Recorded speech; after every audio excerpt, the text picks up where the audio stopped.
Okay, speaking of double portions, Ephraim gets a double portion. He gets double fruit.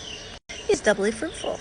The sons of Joseph were Ephraim and Manasseh, and they were raised in the Egyptian kingdom, kind of like being out in the nations. The last sheep of the house of Israel. But check this out. So here's the map from Joshua of the lands that each tribe was given. Look at how Ephraim is right above Jerusalem, and Benjamin is in there, and you got Manasseh up there. And look where else Manasseh is, over there, okay? So just look at these positions on the map. Use Jerusalem as kind of your guide, and the Dead Sea as your guide. Okay, look, see here at the occupied territories. Isn't this fascinating? So right above Jerusalem, you've got West Bank, which is Benjamin, Manasseh, and Ephraim territory. And then they're covering a little bit of Judah territory as well. So a lot of this contested zone is Ephraim and Manasseh's God-given land. Look at these side by side. Look at the territory that's in contention right now. Isn't that fascinating? Why is it fascinating, you ask? Well, let me show you something.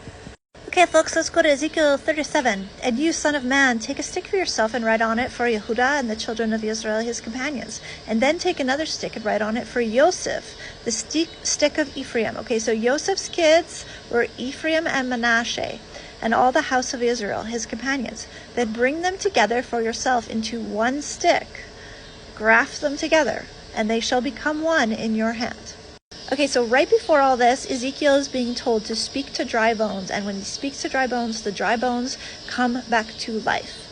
And then, so now, later on, we've got Ezekiel 37:21. And speak to them, thus said Master Yehovah. See, I am taking the children of Israel from among the nations, wherever they have gone, and I shall gather them from all around, and I shall bring them into their land.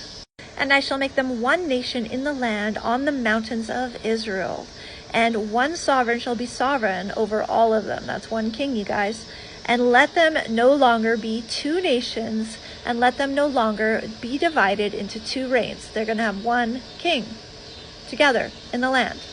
Let's go look at the land again. This land, this occupied land, Manasseh, Ephraim. Interesting. Okay, one more fun fact. So do you know where Yeshua's first miracle at the wedding feast where he turned water into wine was? Cana. Now, do you know where Cana is? Cana is part of the lands of Ephraim. So that wedding feast was taking place in the lands of Ephraim. And it's a obvious shadow picture to the wedding feast that is to come. I guess that's why he said, woman, it's not quite my time. It was a shadow picture though.